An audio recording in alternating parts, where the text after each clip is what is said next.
talk to you about our latest hikes. These hikes have been done around the Appalachian Trail. This here, the blue, is the Appalachian Trail. And this is the area around Roanoke, Virginia. Here is 81. That's Carvin's Cove around Roanoke. One of the most famous hike on this area of the Appalachian is the Mackafee Knob. So that was our first hike. The next one, which is really good and relatively hard but very fun, is the Tinker Cliffs. And then we did the Hayrack area, which is around here. That's the Hayrack.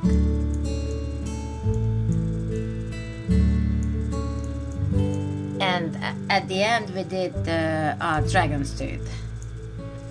So I would like to give you some information about the hikes, a little bit of geology since I'm a geologist. So hopefully next time when you go, you will be able to add some content to your hike, not only just to look, but also what are you seeing. If I put this here, shows you the physiographic provinces of Virginia, and of course it's all the way on the east coast. We have the coastal plain, the Piedmont, the Blue Ridge, the Valley Ridges, and the Appalachian Plateau. Now Roanoke is about here. I might be a little bit off, but hopefully not.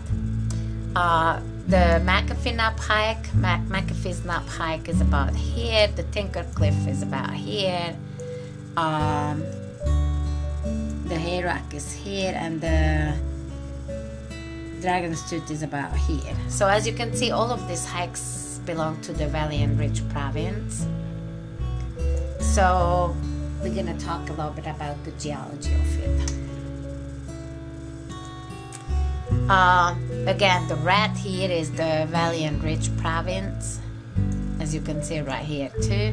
The Valley and Ridge province in general is folded, uplifted mountains, which used to be part of the Pangea, and you can see the folds here. The uplifted area and the more durable ridges are the quartz sandstone ridges, like Mackafee's Knob, the Tinker Cliff, Dragon's Tooth. Those are all quartz sandstones.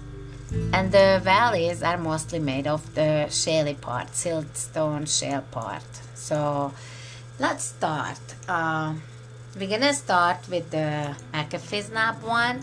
And when you go to Mackafee's Knob, you have to go on from 81 and exit 140, and that takes you to Route 311, and 311 takes you to the parking lot to Mackafee's Knob, and you park there, and you have two choices after that. The blue is the trail itself, and the red is the fire road. Basically, that's an access road you can go on. And the access road actually crossing the trail itself right here. So if you're a bit older or you have hard time climbing through the trail, you can actually just go up on the access road, and from the crossing of the access road to the Appalachian Trail, you can take that, and it takes you up to Mackafee's Knob. It's relatively easy part here. And I have one other picture here, and that's just the 3D model of the whole trip. And this here is Mackafee's Knob right here. That's here is Catawba Valley. So this is, anywhere you walk, anywhere you have a view along this hike, you're gonna see the absolutely gorgeous, beautiful Catawba Valley. It's one of the most beautiful valleys around Roanoke, Virginia. So let's see the hike itself. I'm going to hike Mackafee's Knob. It's Labor Day weekend. There is a lot of people up here. At the beginning, if you think of the geology, we have Martinsburg Formation right here on the right. Martinsburg Formation is mostly shale, siltstone, full of fossils. Most of the fossils are brachiopods. We have a lot of the famous inarticulate lingula in these rocks. I'll show you a close-up of it too. We are hiking the access road, not going up on the trail, because this time of the year there is a lot of poison ivy around here, and I surely am very sensitive to it, so I don't want to step into any of it. But the rocks are, as you know, the silt and shale has a lot of weathering signs. Right here we can see it. It's highly cyclic. Shale and siltstone layers. Below us is Catawba Valley, one of the prettiest valley in Virginia. There is a road going through Catawba Valley, so you can enjoy the scenery. There is Catawba Hospital, which is a famous mental hospital in the area. Even on the roads, you can see the rocks outcropping the Martinsburg Formation. And you can see some fossils right there.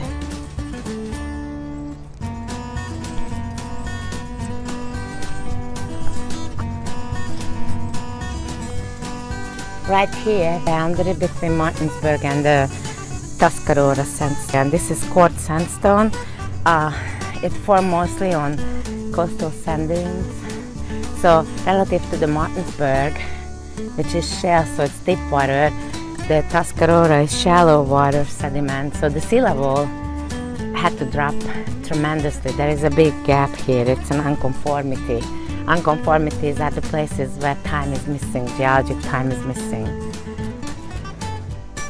I wanted to talk to you about the plants around here. I call this area poison ivy forest. These are nothing but poison ivies. Very typical, and if you just touch them, you can get that really uncomfortable rush all over your body. Some people are highly allergic to it. So the best way to recognize them, that the leaves are in trees and they have those little ragged areas on them. So that's a typical poison ivy. All of these plants are poison ivies.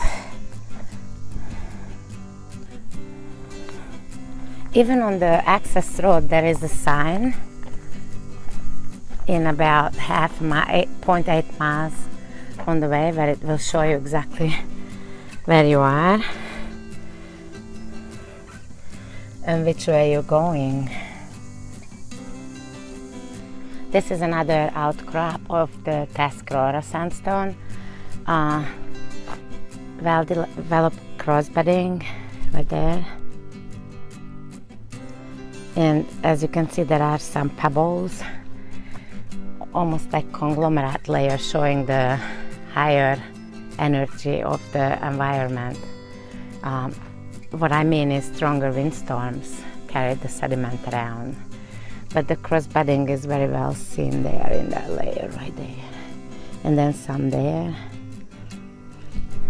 So this is the typical, very, very close to the shore Tuscarora sandstone, mostly sand dunes on the beach as a formation environment. This is the trail on the side. You can see the Catawba Valley. And the outcrops also are on the road.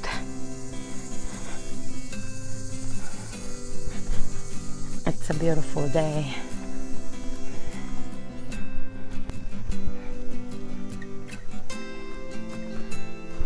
Very well developed crossbedding right there in that layer also. Some pebbles, high energy currents. Oh, beautiful crossbedding right there.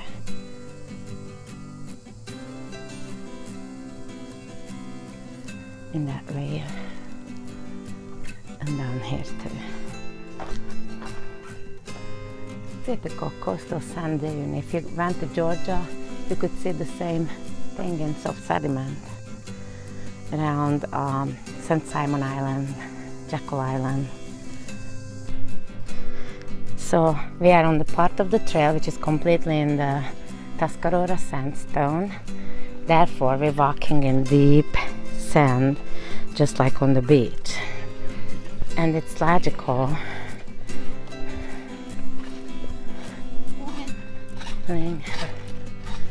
If you have quartz sandstone like a piece right here. It cannot weather into anything but quartz sand. That's what we see right here. We are coming up to the crossing where the Appalachian Trail crosses with the access road. So we are at the last 1/3 of the trip. It might be half, because it's Labor Day. There's a lot of people here today. So this here is the Appalachian Trail access road.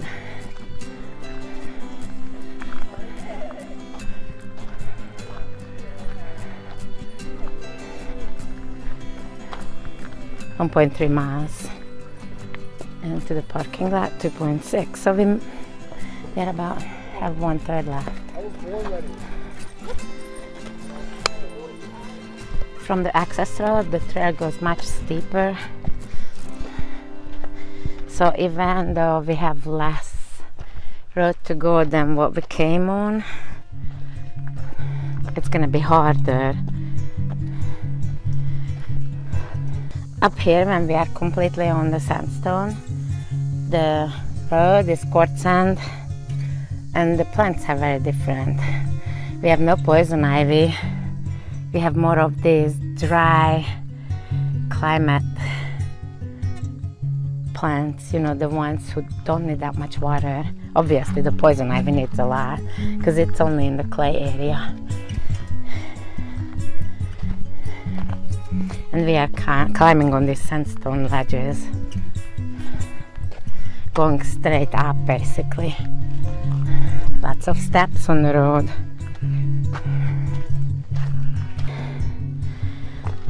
Our heart rate is really going high now.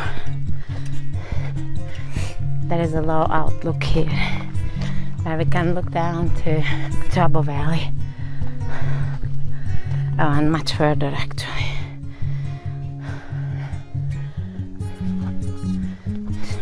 On sandstone. Getting really close to the top. We have these hardy leaves. Plants with hardy leaves which can stand the dry, waxy, so they can hold in the moisture.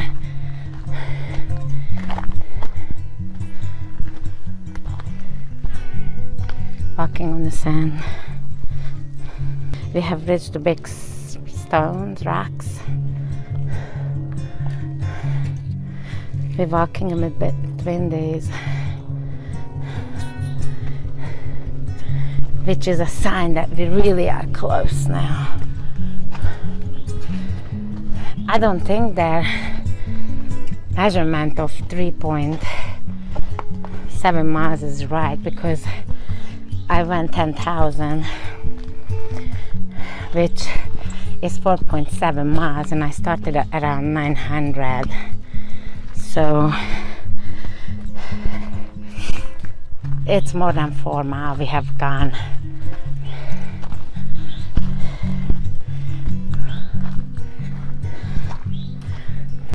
There is a whole lot of people up here today, but this is the view we're getting for all this hike. It's a little bit more than 4 miles. Based on our steps, I really calculated it.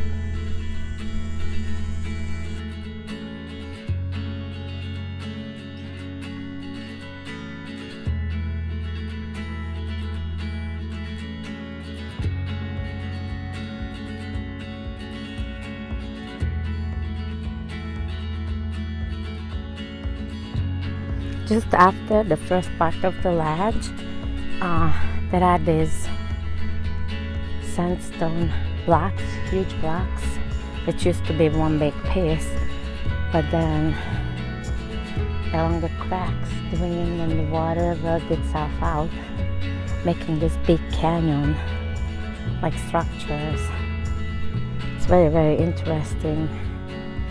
And I guess the trees have done their own jobs too, breaking the rocks up. It's a really interesting place. Most people only come to the first ledge.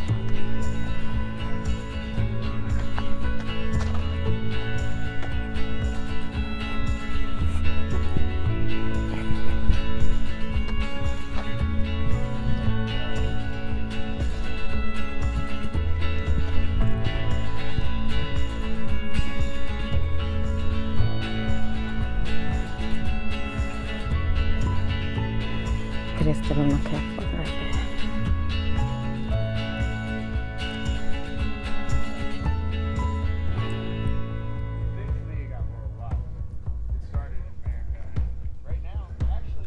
We are coming down.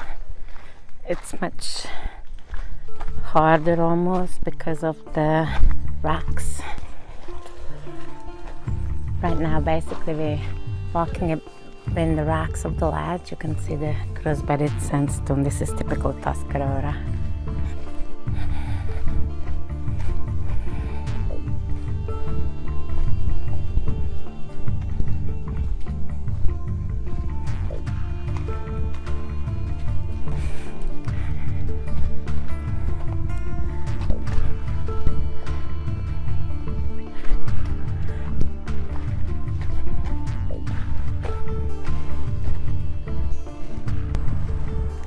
So right here on the left is the Martinsburg Formation. I can go close up. As you can see, it's brownish reddish shale, siltstone. It has fossils in it, brachiopods, but very famous this location for the lingula, which is an inarticulate brachiopods right here. Between these layers there is a unconformity. On the left side is the Martinsburg Shale, and on the right side is the Tuscarora Formation. That piece actually is not in the right position, but you very well can see the cross-bedded sandstone. It's a beach dune deposits with high energy pebbles in it. So in between these two is about 10 million years Earth history missing. It's a pretty major unconformity.